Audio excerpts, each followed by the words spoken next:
생각해요. 머리 둘 곳조차 없으신 혼자 기도하시던 주님 생각해요.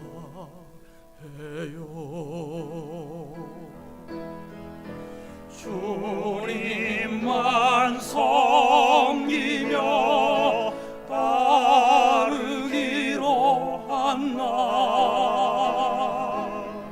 세상이 주니 모든 괴로움 버리고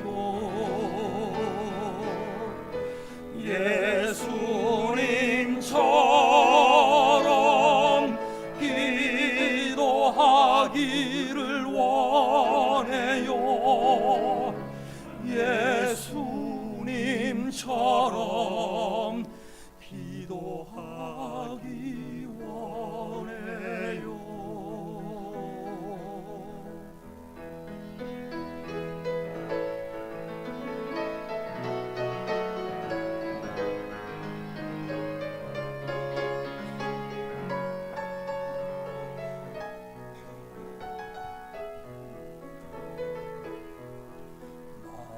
마음이 어둡고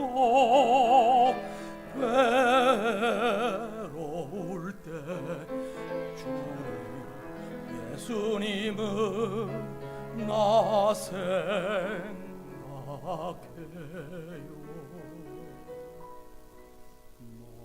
머리 둘 곳조차 없으시던 혼자 기도하시던 주님 생각해요.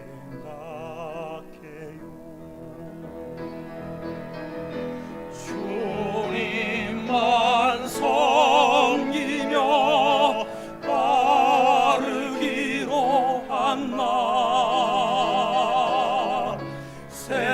세상이 주니 모든 괴로움 버리고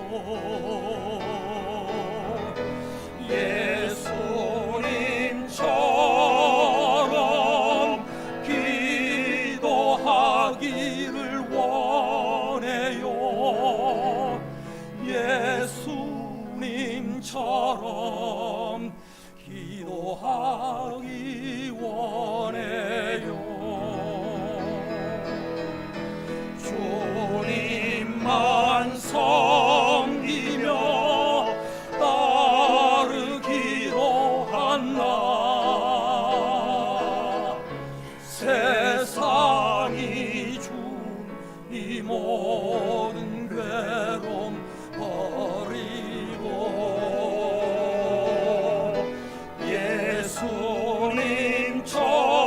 예수님처럼 기도하기를 원해요.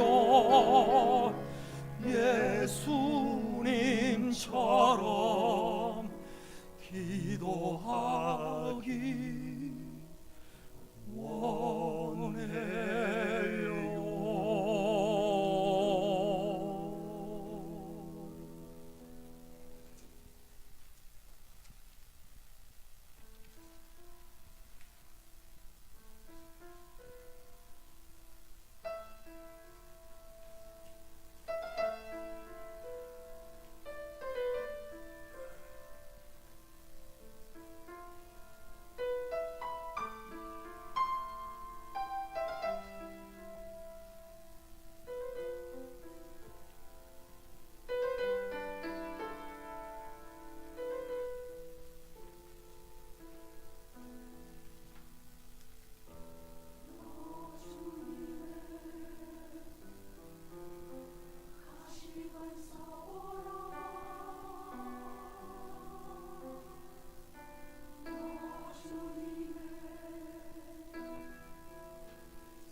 사도행전 2장 1절로부터 13절까지 있는 말씀을 저와 함께 교독해 주시고 13절에 있는 말씀은 합독해 주시기를 바랍니다.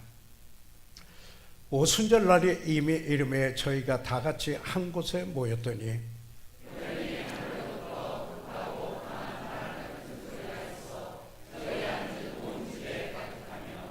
불의 혀같이 갈라지는 것이 저희에게 보여 각 사람 위에 임하여 있더니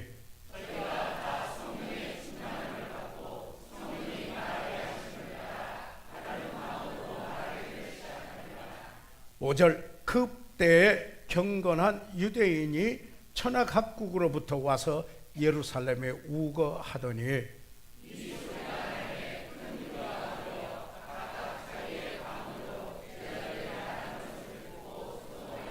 7절 다 놀라 기히 여겨 이르되 보라 이 말하는 사람이 다 갈릴리 사람이 아니냐.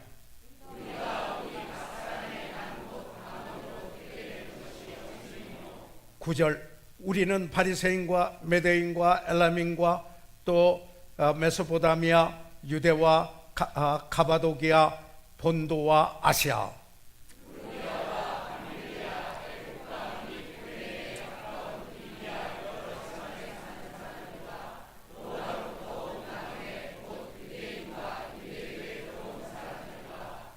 11절 그레데인과 아라비아인들이라 우리가 다 우리의 각 방언으로 하나님의 큰 일을 말함을 듣는도다 하고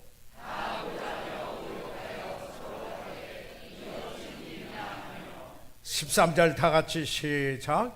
또 어떤 이들은 조롱하여 가로되 저희가 세술에 취하였다 하였더라. 살아계신 우리 아버지 하나님, 하나님의 말씀으로 인하여서 감사와 찬양을 드립니다. 아버지 하나님, 이 시간 성령께서 역사해 주셔서 이 말씀을 통하여 우리에게 빛을 비춰주시어 아버지께서 우리에게 전하시고자 하시는 그 메시지를 저희들이 받아 아버지 하나님 우리 그리스도인의 삶에 꼭 필요한 성령 충만한 그리스도인의 삶이 되게 하여 주시옵소서. 아직 예수 그리스도를 구주로 모르는 분이 있으면 거듭나는 시간이 되게 해 주시옵소서. 예수 그리스도 이름으로 기도해 싸움나이다. 아멘.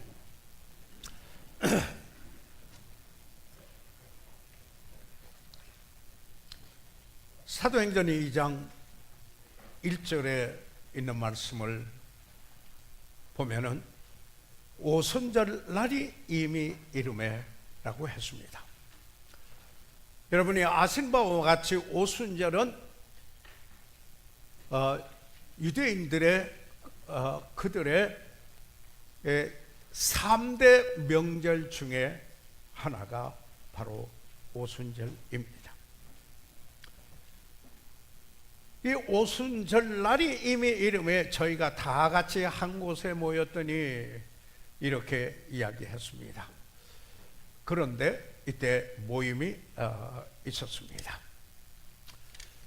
여기에 오순절이면 3대 명절, 유월절, 오순절, 초막절 이럴 때는 유대인들의 흩어져 있는 유대인들이 모두 예루살렘으로 모이는 바로 그러한 명절입니다.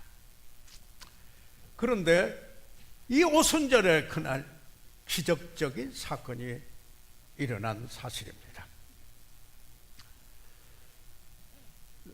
이 본문에 있는 말씀을 보면은 성령에 관한 말씀을 하시면서 성령께서 역사하실 때 어떻게 역사하신가를 상징적으로 여기에 말하는 세 단어를 사용하고 있습니다. 여기에 세 가지 이 상징적인 이 단어는 성령께서 우리 개개인의 우리에게 어떻게 역사하실 것인가? 아니 그리고 교회로서의 우리 교회를 위하여 이 성령께서 어떻게 역사하실까를 이해하는 데 도움을 주는 상징적인 바로 그 수로입니다. 2절 말씀을 보겠습니다. 호련히 하늘로부터 급하고 강한 바람 같은 소리가 있어 저의 앉은 온 집에 가득하매라고 여기 말씀하고 있습니다. 여기 보니까 성령께서 임하십니다. 그런데 그 성령께서 임하시는 그 일을 무엇으로 비유해서 말씀하고 있습니까? 급하고 강한 바람 같은 소리가 있어 바람의 그 역사하는 바람이 하는 일과 비유해서 여기에 말씀을 하고 있다라는 이야기입니다. 여기 보니까 다 같이 한 곳에 모였더니 1절 하반절에 그렇게 말하고 있고요. 그리고 2절에는 저희 앉은 온 집에 가득했더라. 그런데 그 집이 어떤 집인지 여기에 성경에서는 밝히고 있지를 않습니다만은 저희들이 성지순례를 하다가 보면은 여기에 성령 강림하셨던 그때 그 초대교회에 있었던 그 집 마가의 다락방이었을 것이다 라고 이렇게 하면서 여기에 가이드에 안내하는 그 가이드 안내를 들은 적이 있습니다. 물론 성전에 어떤 지역이 있었을 것으로 여기는 분도 있습니다만은 그러나 저는 그때 마가의 2층 집 다락방에 그곳에 가서 120여 명이 모였을 것을 생각하고 이 오순절에 성령께서 강림하시어 역사하신 그 일을 생각하면서 감격하고 그리고 눈물을 흘리면서 감격해 했던 사실을 제가 잊을 수가 없습니다. 그런데 여기에 바람으로 비유해서 성령의 역사를 이야기하면서 급하고 강한 바람 소리 같은 소리를 들었다라고 이야기하고 있습니다. 그런데 그 소리는 그들에게 생명을 부여하는 능력이 있는 소리로 그런 감을 전달해 주었습니다. 우리가 하나님의 영 이렇게 말하죠. The Spirit of God.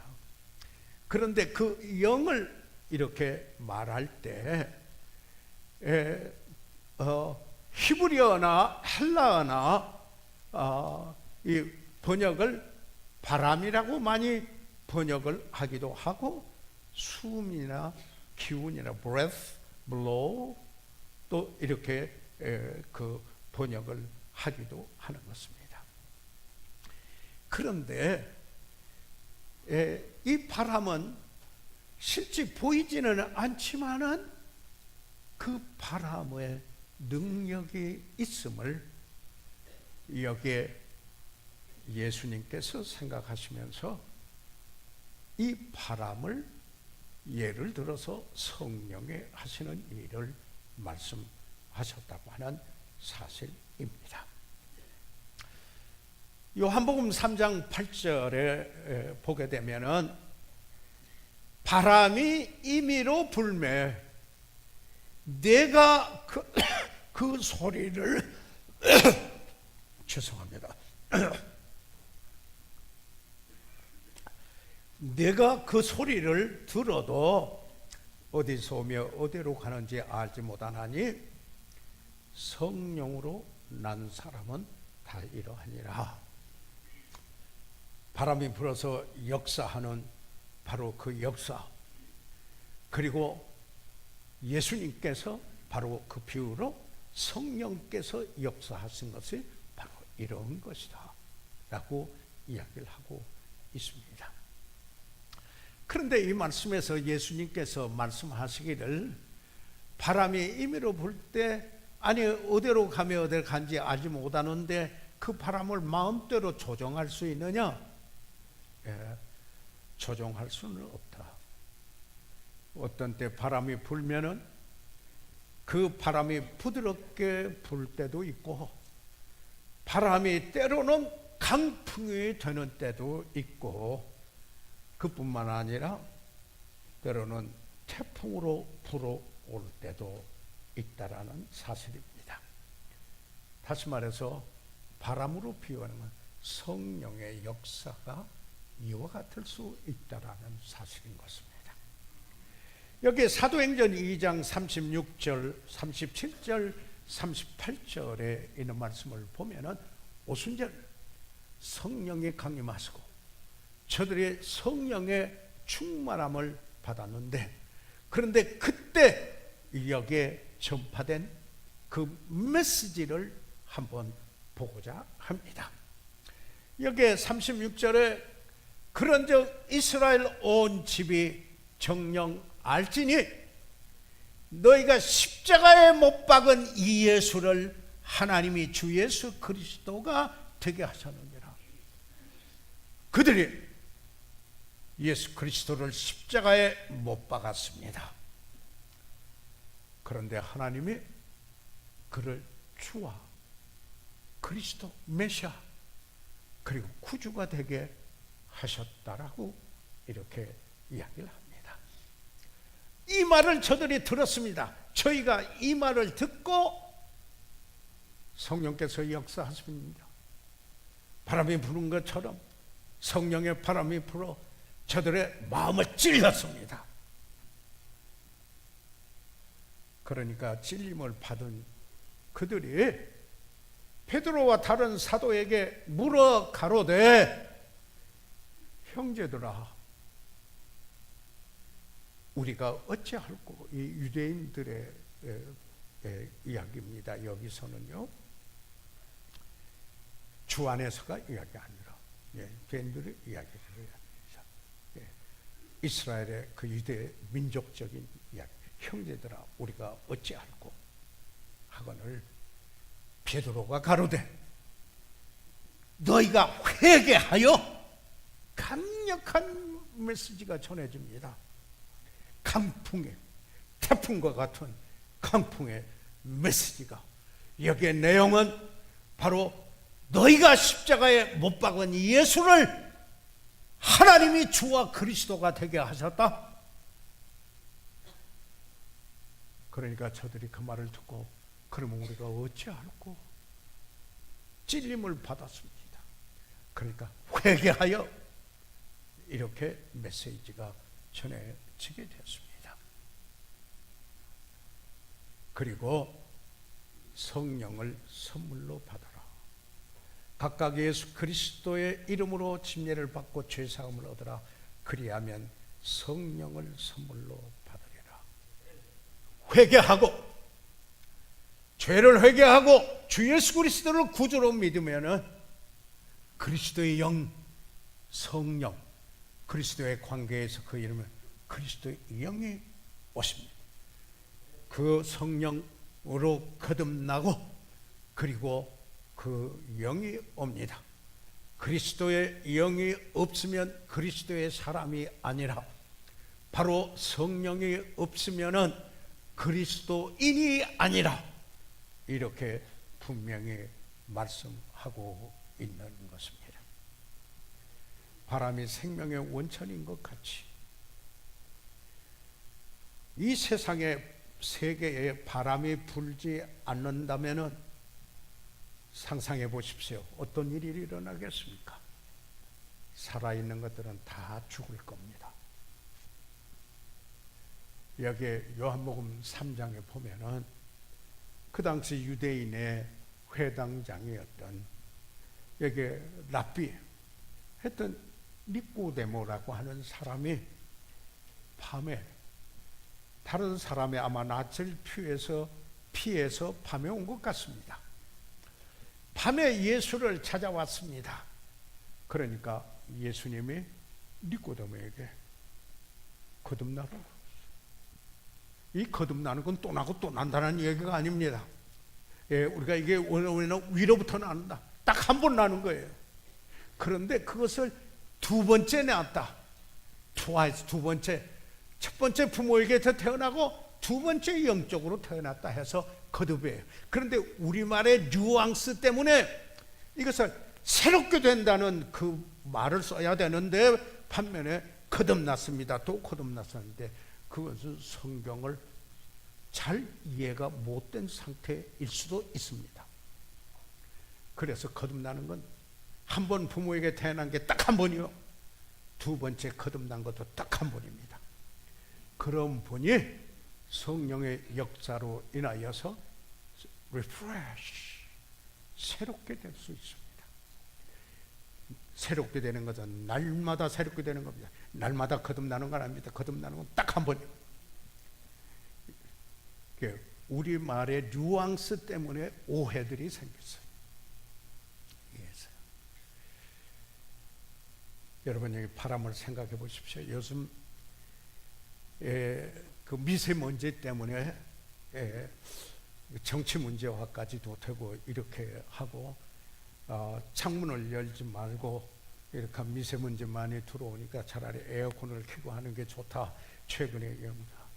그런데요, 이 먼지를 제거시키는 게 바람이지 않아요. 바람이 불면은 여러분 어떤 섬이나 이런 곳에 그 더운 지방일 수도 있는데 왜 시원하고 그리고 왜 공기가 그렇게 깨끗한가요? 사방에서 바람이 끊임없이 불어오기 때문인 것입니다. 성령은 우리를 거듭나게 하고 그리고 오셔서 유하시고 우리에게 생명을 주시어서 그리스도인의 삶을 살아갈 수 있도록 하는 성령이십니다. 그래서 바람이라고 했습니다. 바람으로 비유를 했습니다. 3절 말씀을 보시죠. 사도행전 2장 3절에 있는 말씀을 보면은 불의 혀같이 갈라지는 것이 저에게 보여 각 사람 위에 임하여 있더니, 자 여기 2절에서는 저희들이 성령을 바람으로 비유해서 예수님도 말씀하신 것을 보았습니다. 그리고 여기 누가도 사도행전 2장을 기록했었을 때 바람으로 비유해서 이야기를 했습니다. 자 그러면은 이 3절에서는 이 성령의 역사를 상징하는 의미에서 성령 무엇과 비유를 했는가? 불입니다. 불, fire. 불의 혀같이 갈라지는 것이라고 했습니다. 이것이 저에게 보여 각 사람 위에 임하니 그랬습니다. 이 성령을 불로 상징하였는데 특별히 유의할 것은 불의 혀같이 갈라지는 것이라고 했습니다. G. 캠벌 목사는 이 불의 혀는 교회의 가장 좋은 이미지다 이렇게 하였습니다. 왜냐하면은 교회가 어떤 사역을 하여야 할 것인가를 말해주기 때문이다. 그랬습니다. 그 말은 뭡니까? 불같은 성령의 역사가 있어 임하면은 땅끝까지 복음을 전한다라는 이야기입니다. 그래서 불의 혀, 정말 이야기에 복음을 전하지 않을 수 없는, 성령이 너에게 임하시면 너희가 권능을 받고 예루살렘과 온 유대와 사마리아와 땅끝까지 이르러 내 증인이 되리라. 불의 혀가 되는 겁니다. 이렇게 불이 상징하는 의미들을 좀 생각을 해보고자 합니다. 불은 정결케 하는 일을 합니다. purification 합니다. 그걸 연상하지 않을 수가 없지요. 성령께서 역사하면은 죄가 드러납니다. 그리고 죄를 불태우는 일을 합니다. 성령께서 역사하니까 우리가 어찌할꼬 이렇게 하니까 회개하라, 그런 역사가 일어난 것입니다. 이사야서 4장 4절에 보면은 성령의 명칭 중에 하나는 성령께서 하시는 일을 나타내 보이는 것을 여기 그 명칭의 그 의미입니다. 저희가 새생명반 성경 공부할 때, 성령론 공부할 때 성령의 이름에 대하여서 체계적인 공부를 한 적이 있습니다. 이 이사야서 4장 4절에서는 성령을 소멸하는 영이라 그랬습니다. 소멸하는 영이라. The spirit of burning, 불태우는 영이다, 그런 겁니다. 그런 의미입니다. 다시 말해서 성령은 우리를 정결케 합니다. 그래서 거룩한 영입니다. Holy Spirit입니다. 그뿐만 아니라 이 불은 따뜻한 것을 연상시켜 줍니다.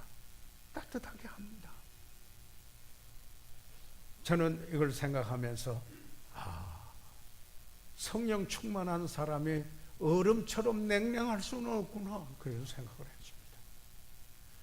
정말 좀 따뜻함이 있는 게 성령 충만한 사람에게서 그 불이 있는 것 같이 좀 따뜻하지 않겠는가.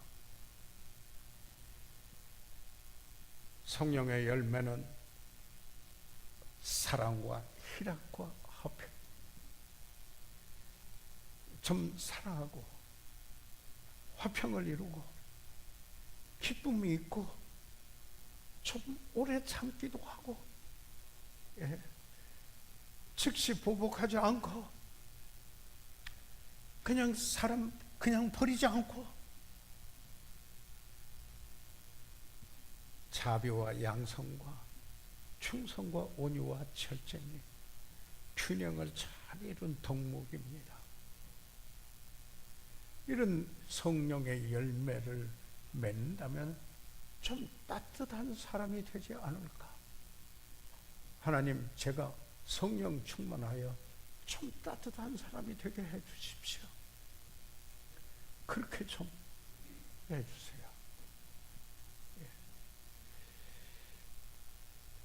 세 번째로, 불은 그 불이 붙으면은 힘이 생깁니다. 능력이 있습니다. 능력을 의미합니다.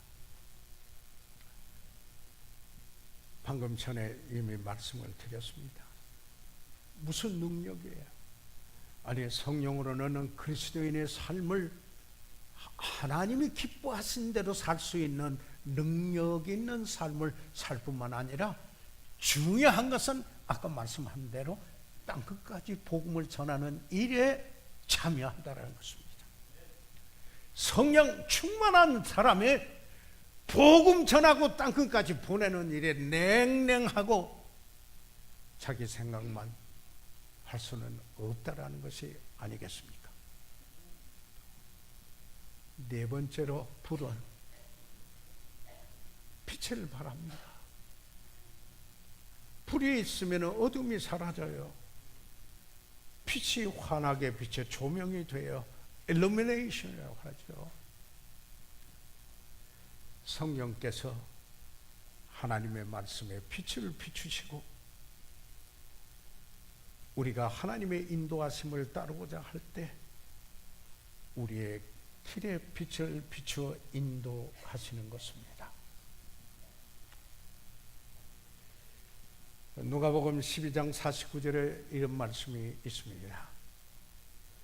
내가 불을 땅에 던지러 왔노니 이 불이 이미 붙었으면 내가 무엇을 원하리요? 물론 성경학자들 간에 불에 대하여서 다른 여러 가지 견해를 말하는 학자들이 없다라는 것은 아닙니다. 그러나 여기 성령에 대해서 이야기하면서 계속 불이 이런 생각을 해봤어요. 여기 불이 있는데 산불이 좀 조금 났다고 그래서, 그런데 바람이 불었다고 해보세요. 큰 산불이 되고 말입니다. 성령의 역사는 불에 바람이 불어 역사하는 것 같은 이런 우리 그리스도인의 삶 속에서 정말 능력을 갖게 하는 것이 아니겠는가 생각을 해보게 됩니다. 복음을 나누고자 하는 강렬한 소원이 있게 될 것입니다. 세 번째로 여기에 보겠습니다. 이 말씀을 좀 띄어서 13절에 있는 말씀을 보도록 하겠습니다. 2장 13절에요. 또 어떤 이들은 조롱하여 가로되 저희가 새 술이 취하였다 하더라. 이 무슨 말입니까? 이분들이 보니까 취했어요. 그런데 자기들이 전에 마셨던 그런 술이 아니에요. 자기 보니까 자기들이 먹는 술이 아니고 이건 틀림없이 새 술이에요. 새 술. 이걸로 술 마시는 것을 합리화시키지 마시기 바랍니다.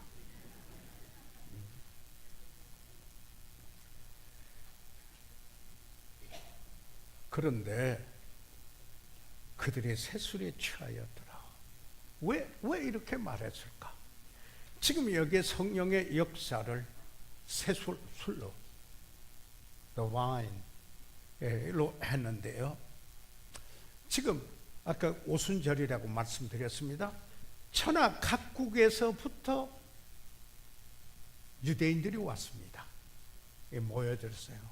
유대인의 3대 명절, 유월절, 오순절, 초막절에는 그들이 예루살렘에 모입니다. 그런데 그들이 와서 희한한 기적의 역사가 일어났어요. 뭐냐면 성령 충만한 그들의 자기가 태어난 곳의 언어로 들은 거예요. 예. 여기는 통역이 필요 없어요. 예. 고린도 교회 방언하고 달라요. 여기 자기가 난 곳에 방언. 그러니까 모방자에다가 말씀은 자. 그러니까 내가 태어난 지방의 언어로 익숙했던 언어로 들었다. 그러니 기적이 났어요. 기적이 일어났어요. 그런데 그런 복음을 듣고 저들이 어떤 일을 했는가요? 성령 충만하면은 어떤 일이 있어요? 그 찬양하는 데서 나타나요. 뭐 이상 몸짓을 하고 막 이래 춤을 추고 반드시 그런다는 얘기가 아니에요. 진정성. 여기 에베소 교회도 보게 되면은 성령 충만할 때, 또 골로새 교회는 그리스도의 말씀에 충만히 거할 때 시와 찬미와 신령한 노래로 서로 화답했습니다. 시도 노래죠. 쌈, 시편을 그렇게 하는데 그것을 영어로는 song이라고도 해요. 노래라고 그래요. 그뿐만 아니라 찬미, 하나님을 찬양하는 그 찬미. 그 다음에 신령한 노래였어요. 신령한 노래는 하나님의 진리를 음율에 맞춰서 내게 말하거나 아니면 다른 사람에게 전달하는 것을 신령한 노래라고 그러는 거예요. 그래서 성령 충만한 사람이 여기에 가사 따로 놀고 곡 따로 노는 게 아니고, 여기에 정말 그 가사가 진정 하나님 말씀 진리에 맞고, 그래서 내가 여기에 아름다운 음율에 맞춰서 내가 나에게 노래로 전달하던 다른 사람에게 전달하던 이 과정에 성령 충만한 가운데 예배 중에 중요한 요소가 네 가지 근본 요소가 있지 않아요? 기도, 찬송, 예물, 드림, 그리고 말씀. 그 중에 성령 충만함 거기서 나타나는 것이에요. 예. 우리가 찬송을 듣다가 눈물 흘리고는 하지 않습니까? 기계적으로 그런 게 아니지 않아요. 아이가 하는 찬송에도 감동을 받을 수 있고, 연로하신 분이 부르는 찬송에도 감동을 받을 수 있고, 젊은이가 부르는 찬송에도 감동을 받고, 장년이 부르는 찬송에도 감동을 받아. 성령 충만한 가운데 예배 요소는 신령과 진정이라고 했습니다. 이것은 spirit 그리고 truth. 어떤 분은 성령에 의하여서 하나님의 말씀과 이 성령, 사실 진정한 참된 것 말씀, 그와 딱 합해졌다. 그러니까 성령께서는 역사하실 때 진정성이 있게 한다. 하나님의 말씀은 진리다. 이게 합해져서 예배의 특징이 되는 거야, 아는가? 성령 충만한 사람, 성령의 감동하심을 입었습니다. 이것은 명령이었습니다. 에베소 교회 오직 성령 충만을 받으라. 에베소 5장 18절이었습니다. 에베소 교회 어떤 사람만 그렇게 하라. 저 사람은 그럴 만한 사람이니까 그렇게 하라. 그게 아니었어요. 교회. 여러분 여기에 이 2장 4절에도, 사도행전 2장 4절에도 보면 다 충만함을 받았어요. 그때요. 그 120명 모였을 때 한 세대만 모였겠어요? 어린이도 있었고 청년도 있었을 거고 장년도 있었고 노년도 있었을 겁니다. 그런데 그들이 다 성령 충만을 받았다고 그랬습니다.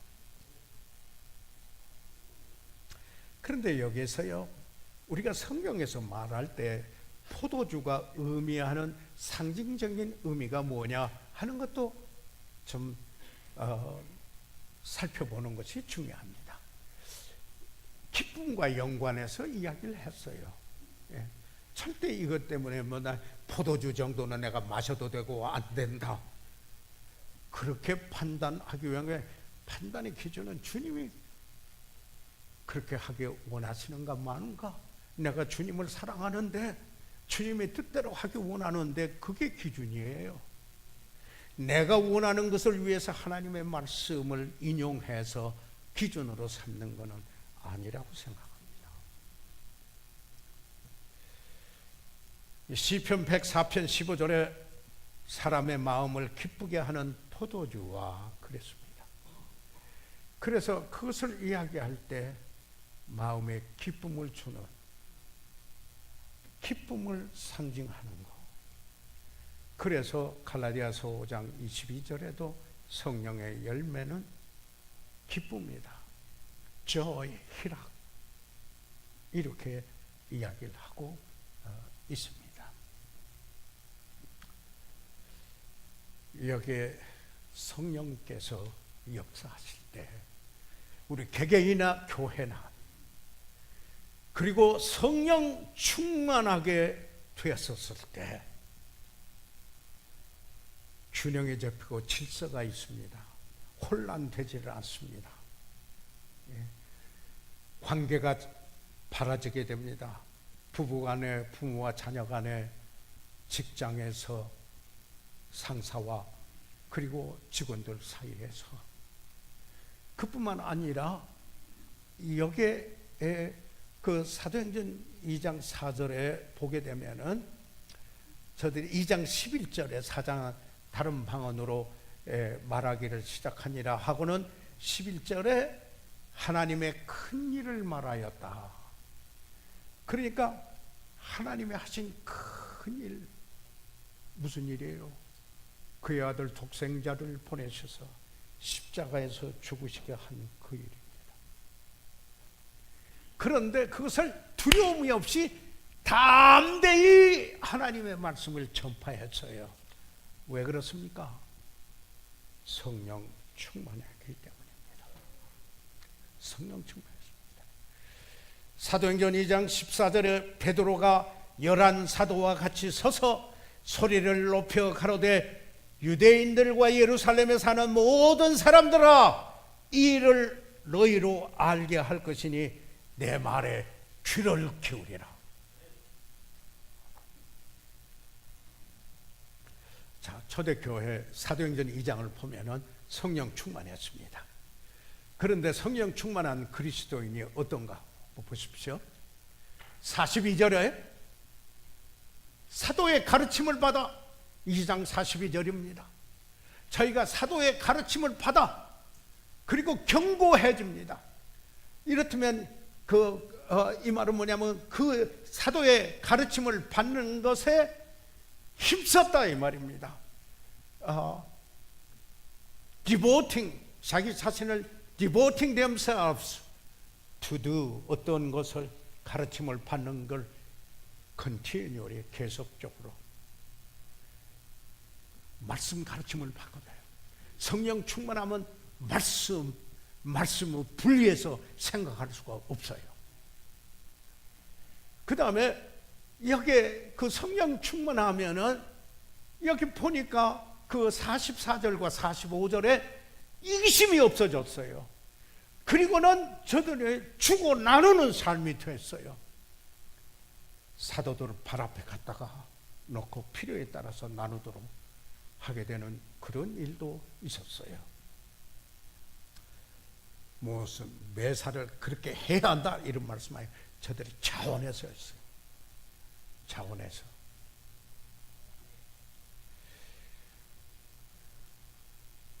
그런데 성령 충만하니까 어떻게 해요? 모이기를 힘썼어요. 모이기에 힘썼어요. 가르침을 받으려면은 모여야죠. 초대 그리스도인들은 여러분이 너무 잘 아십니다. 날마다 모였어요. 날마다 모였어요. 저희가 관산에나 전도 나갔을 때 볼 때 그분요 날마다 집회했어요. 그래도 그게 감격스러워하고 좋아하고 설교하고 말씀 전하고 찬송 부르고 그러다가 보면은 어떤 때는 2시까지 오는 때가 있어요. 또 꼬막 삶은 거 가지고 와서 장완도 같은데 도중에 먹으면서 그리고는 또 하고 또 좀 또 먹고 또 지칠 줄을 몰랐어요. 모이기를 같이 한다는 것은 왜 모였겠어요? 예배하고 교제하기 위해서 모였어요. 예. 교회 기능은 예배 그리고 교제, 복음 전도 아닙니까? 예. 그런데 여기에서 이분들의 성령 충만하니까 온 백성으로부터 칭송을 받았어요. 사도행전 2장 46절 47절입니다.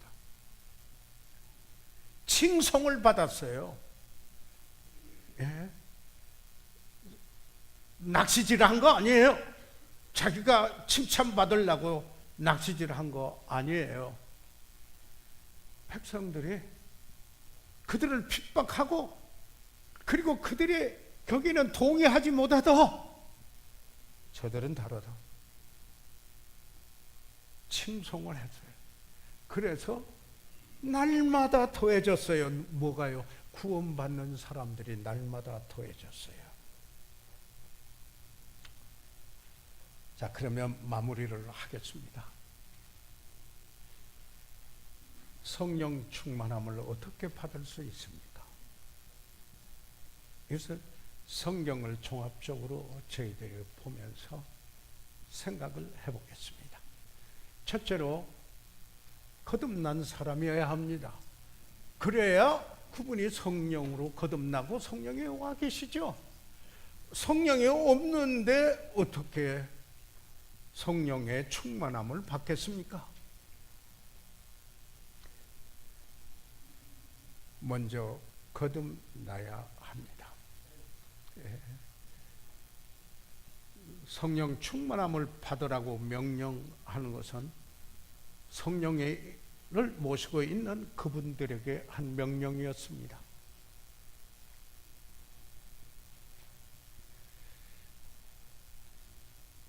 두 번째로 그 삶이 우리가 이 그릇이나 몸이나 이렇게 그 사람 전체적인 걸 이야기할 때 성경에 많이 그렇게 이야기하죠. 이 거룩한 영이 찰려면은 가득 찰려면은 그릇이 깨끗해야죠. 성령 거룩할 성자에다가 영이잖아요. 거룩한 영이에요. 그런데 그릇이 깨끗이 못하면 어찌 거기에 차겠습니까? 그래서 이런 말을 합니다. 내가 죄라고 분명히 알고 있는데 아직 그 문제를 해결하지 않고 그대로 가지고 있고 주님 앞에 회개하지 않았나, 내놓지 않았나, 그러면 깨끗한 그릇이 안 됐다라는 겁니다. 예. 알려진 죄, 만일 우리가 우리 죄를 자백하면 저는 미쁘시고 의로사 우리 죄를 사하시며 모든 불의에서 우리를 깨끗게 하실 것이요. 거기에서 이 죄는 복수입니다. 그 앞에 있는 데서 죄는 단수예요. 달라요. 죄들, 우리는 죄성이 있지만은 그러나 그때 육체의 일이 드러날 때, 죄성으로 말미암아 범죄할 때 신령한 사람일수록 빨리 그것을 자백하고 바로 잡습니다. 그런데 이제 우리 안에 성령이 계시잖아요. 그래서 어떻게 합니까? 그 성령이 인격체이세요. 예? 은혜의 영, 진리의 영, 사랑의 영. 그분, 예, 그런데 저희가 여기 에베소 4장 30절에 성령을 근심되게 하지 말라, 예, 그렇게 말씀을 했는데, 그런데 우리가 은혜의 영인데 용서도 못하고 감사도 없고, 예, 저돌적이고 싸움을 해보려고 그러고 그런다면은 성령이 슬퍼하시지 않겠어요? 여기서 grief, 이 근심이라는 말은 애정의 수로라고 그래요.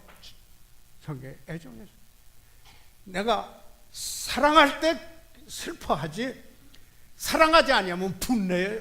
똑같이 해주면 그만이에요. 내가 사랑하지 않고 미워할 때 성령이 근심하고, 은혜롭고 은혜롭지 못하고 용서하지 못하고 감사가 없고 아름다움이 없으면 성령이 슬퍼해요. 그러면 그 성령이 가득 차겠어요? 아니라는 거죠. 그 다음에 이 데살로니가전서 5장 19절에 보면 성령을 소멸치 말라 그랬어요. 이 말을 잘못하면 성령을 없애지 말라. 성령님께서 어떻게 없애질 수 있나요? 아니에요. 그것은 quench, 소방서에 불 끄는 거예요. 성령께서 역사했는데 그걸 여기에 물에 소방서 물 주듯이 가지고 불 끄는 일 하지 말라. 이 말은 지금 말씀을 듣고 성령께서 역사했는데 순종하지 않는 거, 이 성령의 역사를 저지하는 거죠. 전도하라고 했는데 전도하지 않는 거, 어떤 경우에 성령께서 분명히 밝힌 거, 이게 소멸하는 거예요. 하나님 말씀을 듣고 내가 헌신하라고 그랬는데 헌신을 안 하는 거, 소멸시키는 거예요. 바로 그것은 주님 앞에 내려놓아야 할 것입니다. 그뿐만 아니라 진정한 헌신이 되어 있지 않은데 어떻게 가득 차겠어요? 그래서 여기에 너희 몸을 하나님이 기뻐하시는 거룩한 산 제사로 드리라. 이는 너희의 드릴 영적 예배니라. 로마서 12장 1절에 이야기하고 있습니다.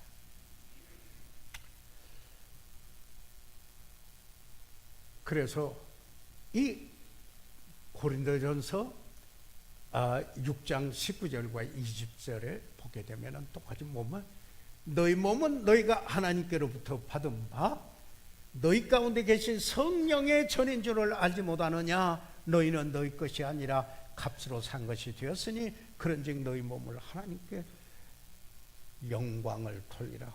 몸을 내려놔요. 다도해서 하나님의 영광을 위해서 쓰이겠다고 거룩한 소원을 가지고 진정한 헌신이 있어야 할 거다. 그럴 때 채워진다라는 거죠. 그러면서 기도하며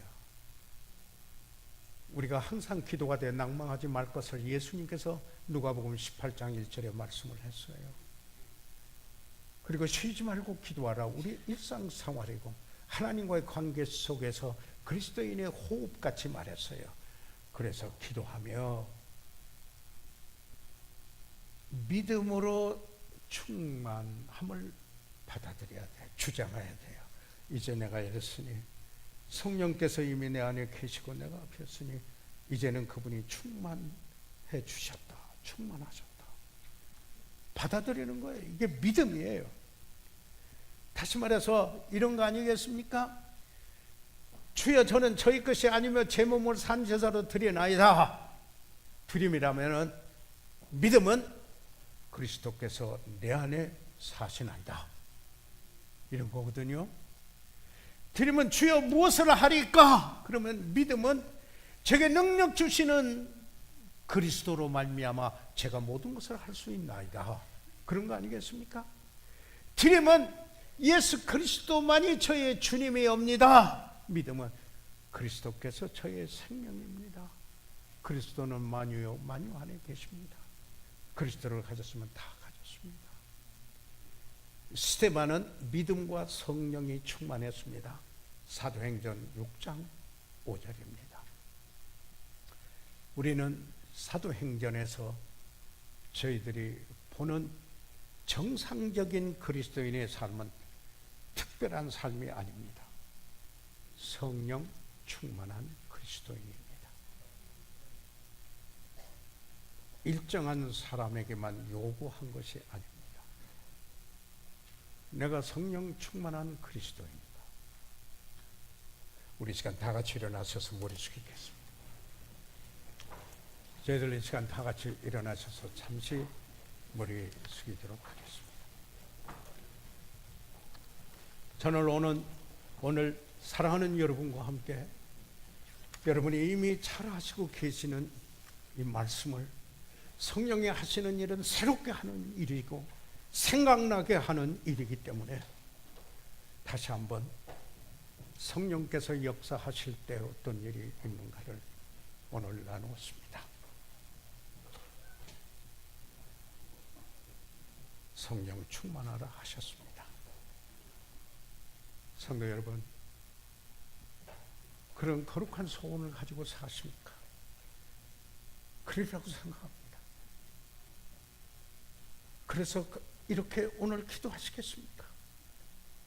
새롭게 내가 오늘 성령 충만한 그리스도인은 되기 원하여 주님 앞에 내려놓으며 그러면서 이런 삶을 살기 원하여 내 알려진 죄를 자백하고 내 자신을 내려놓고 비우고 그리고 그분이 충만하도록 이렇게 하며 거듭나는 것은 딱 한 번이지만은 성령 충만은 반복적입니다. 숙만되지 않을 수가 있기 때문에 성령 충만의 삶을 살고자 합니다. 목사님과 함께 기도하겠습니다. 손을 들어 펴 주시기 바랍니다. 아멘. 감사합니다. 하나님께서 여러분을 축복해 주시기 바랍니다. 혹시 오늘 저희들 가운데 아직 내 안에 성령이 계시지 않습니다. 거듭나지 않으셨다는 이야기죠. 그리스도의 영이 없으면 그리스도의 사람이 아닙니다. 그래서 성령 충만코자 하는 소원도 없고 그랬는데 예수 그리스도를 구주로 믿고자 합니다. 목사님 기도해 주세요. 혹시 그런 분이 있으면 손을 들어 펴하시면 위에서 기도해 드리고 잘 훈련된 분이 상담해 주시겠습니다.